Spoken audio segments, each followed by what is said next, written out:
A paz de Cristo, meus queridos e amados irmãos, estamos de volta em mais um vídeo. Eu quero convidar você a fazer uma leitura da palavra do Senhor no texto de Marcos, capítulo de número 4, a partir do versículo de número 31.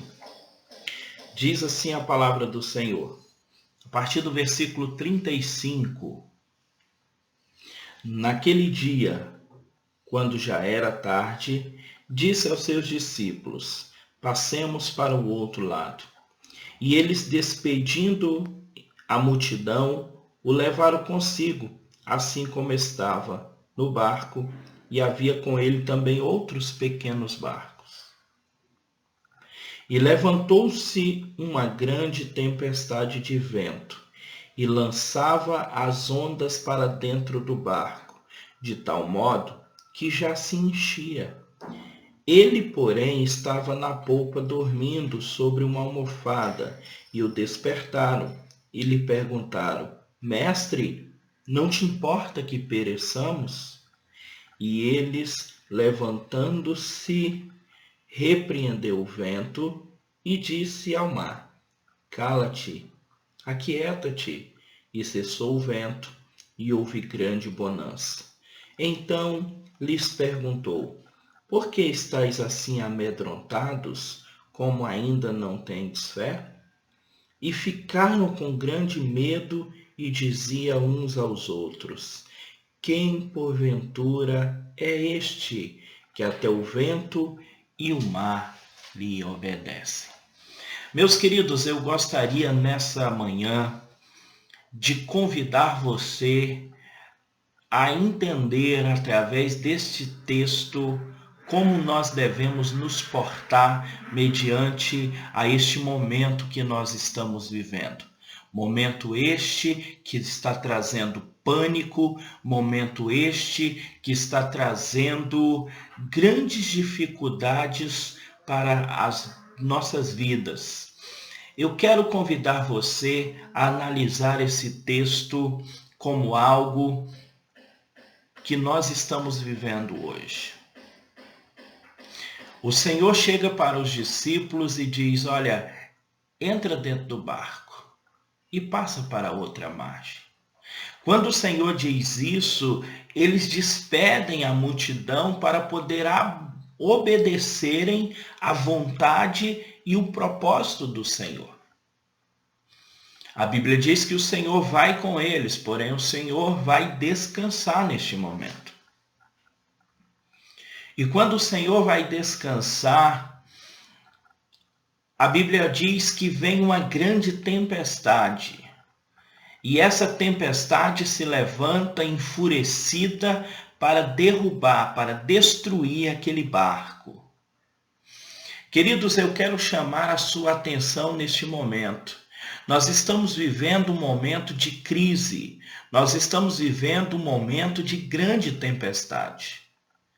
Mas eu quero chamar a sua atenção que você não esqueça que Jesus está dentro do nosso barco. E se Jesus está dentro do nosso barco, vai tudo bem. Mais cedo ou mais tarde, ele vai se levantar e ele vai acalmar a tempestade. Ele vai acalmar o vento, ele vai acalmar o mar. Observe que quando os discípulos entram dentro do barco, obedecendo à voz de Deus, os discípulos de repente estão a enfrentar uma tempestade muito grande. Queridos, o que nós estamos enfrentando neste momento é uma tempestade muito grande. O que nós estamos enfrentando neste momento é uma crise sem igual. Mas eu quero convidar você. Não podemos nos desesperar. Não podemos nos apavorar neste momento. Neste momento nós precisamos manter a calma. Neste momento nós precisamos mostrar ao mundo que nós estamos escondidos no esconderijo do Altíssimo. que nós estamos em um lugar seguro. Eu tenho dito que nós estamos guardados debaixo das mãos do Senhor. Devemos tomar os cuidados, devemos obedecer às orientações, mas não podemos, de forma alguma, nos desesperarmos, porque o Senhor está conosco. O Senhor dos Exércitos, Ele está conosco. Ele é o nosso alto refúgio. Observe que eu vejo esse texto como algo que nós estamos vivendo hoje. Eu vejo esse texto, pois quando vem a tempestade, quando vem a aflição, os discípulos vão procurar o Senhor e vão lhe questionar. E o questionamento dos discípulos é: Mestre, não te importa que pereçamos? Eu tenho visto muitas pessoas que têm entrado nesse desespero. Muitas pessoas que têm olhado até mesmo para Deus e têm dito: Senhor, o Senhor não se importa. Olha quantas mortes, olha quantas aflições. O Senhor não se importa? Queridos, naquele momento o Senhor se levanta. Naquele momento o Senhor vai resolver o problema. Mas deixa eu te dizer uma coisa. Preste atenção no que nós estamos vendo nesse texto. Os discípulos foram até o Senhor e conversaram com ele. E ele acalmou a tempestade. Essa tempestade, esse momento que nós estamos vivendo, é nada mais, nada menos do que o Senhor convidando eu e você a dobrarmos os nossos joelhos e irmos até Ele, pedir a sua ajuda. Nós precisamos, em uma só voz, dobrar os nossos joelhos e clamar ao Senhor.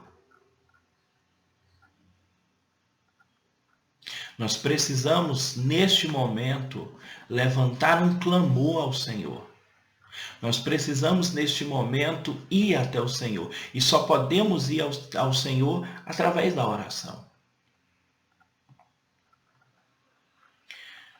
Quando a igreja voltar a cumprir o seu propósito na oração, na busca, porque muitas das vezes estamos buscando as mãos de Deus e deixamos de buscar a face de Deus.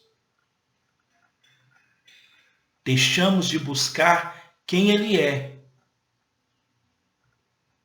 E buscamos o que Ele faz. Observe que o Senhor, nesse momento, Ele se levanta, Ele acalma o vento, Ele acalma o mar. Se Ele acalma o vento, se Ele acalma o mar, não é esse vírus que Ele não pode.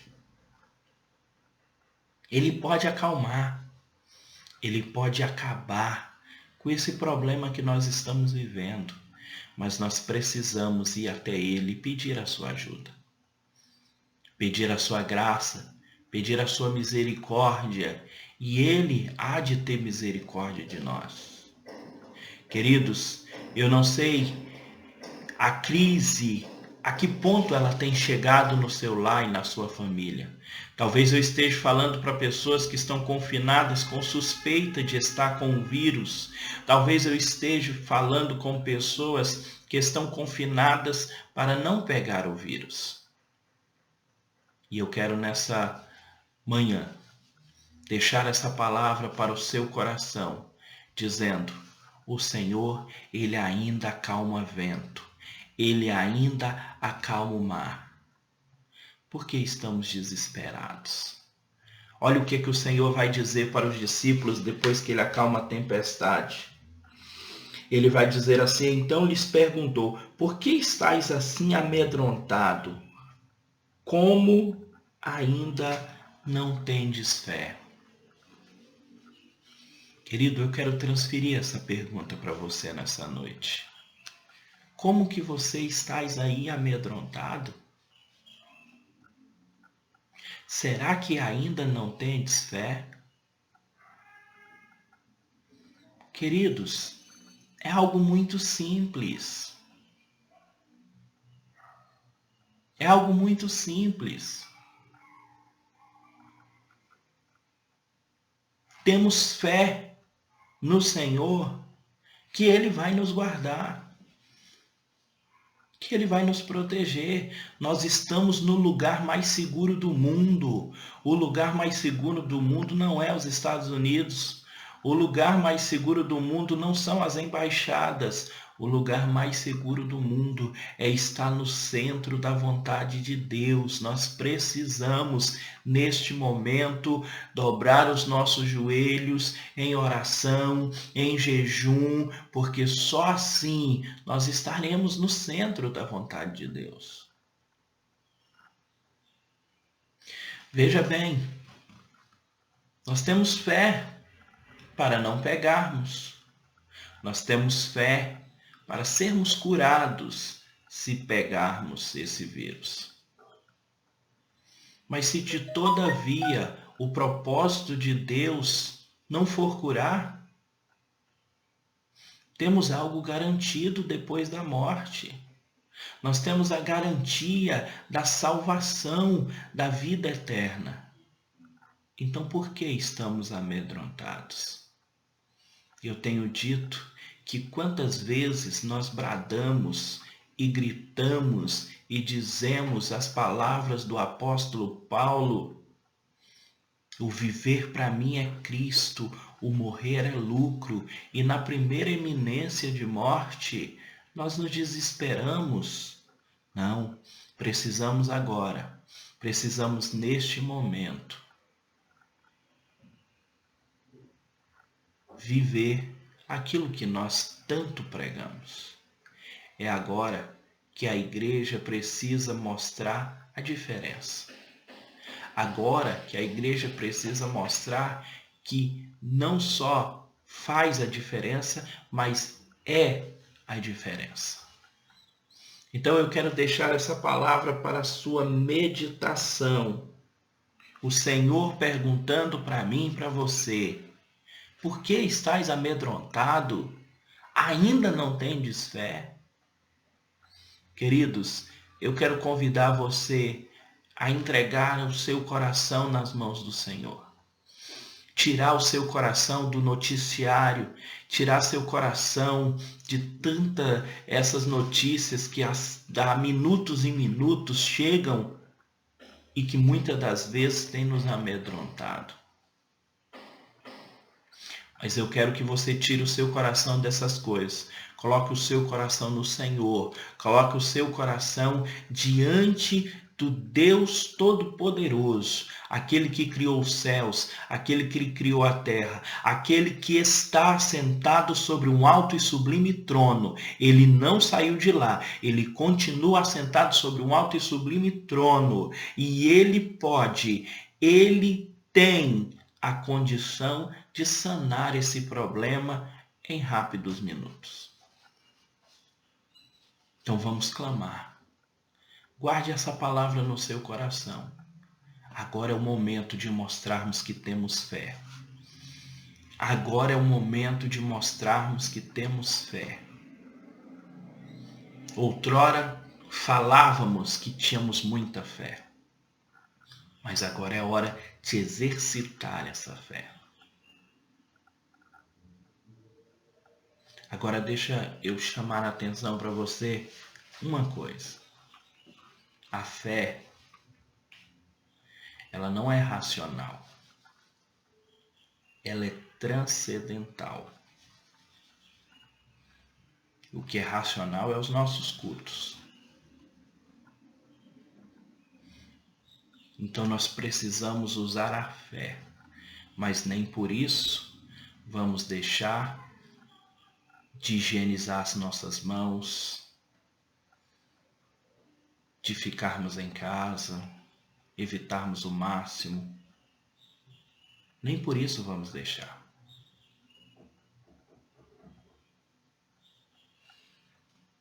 porque a fé, ela é transcendental.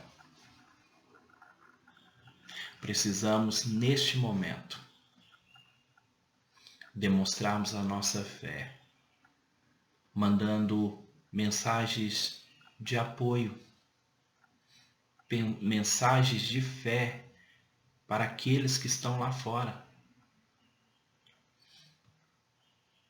Muitas das vezes, nossos próprios familiares estão precisando de uma palavra nesse momento. Mas eles não estão precisando de uma palavra de desespero. Eles estão precisando de uma palavra de amor, de ânimo, de solução.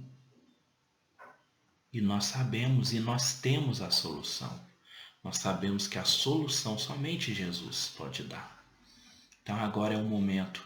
Eu convido você a pegar o seu celular e mandar uma mensagem para todos os seus parentes, para todos os seus amigos, dizendo para eles que o Senhor, Ele vai agir neste problema. Que eles podem acalmar o seu coração, entregarem a sua vida ao Senhor, porque o Senhor, Ele pode resolver esse problema. Observe que o último versículo, versículo de número 41, diz assim: "E ficaram com grande medo, e diziam uns aos outros: quem porventura é este, que até o vento e o mar lhe obedecem?" Queridos, quando eu comecei a ler esse texto, eu comecei a ver exatamente o momento que nós estamos vivendo. Nós estamos precisando neste momento de uma pessoa que possa aparecer para poder acabar com esse vírus. E aí estamos depositando nossa confiança nos cientistas, estamos depositando a nossa confiança nos presidentes, estamos depositando a nossa confiança em homens. Olha bem, a nossa confiança precisa estar no Senhor. É Ele quem vai acabar com esse vírus. E as pessoas vão olhar e vão dizer: quem é esse?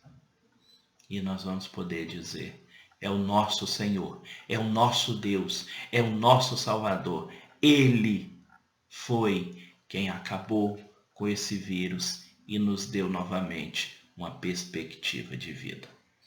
Que Deus abençoe você, que Deus abençoe sua família, que Deus abençoe o seu lar, que Deus guarde a cada um de vocês, esconda vocês no esconderijo do Altíssimo. Que Deus venha consolar a cada um dos seus familiares e que através de você seja propagado palavras de paz, palavras de fé, palavras de amor e palavras de ânimo. Que Deus abençoe a sua vida, em nome de Jesus.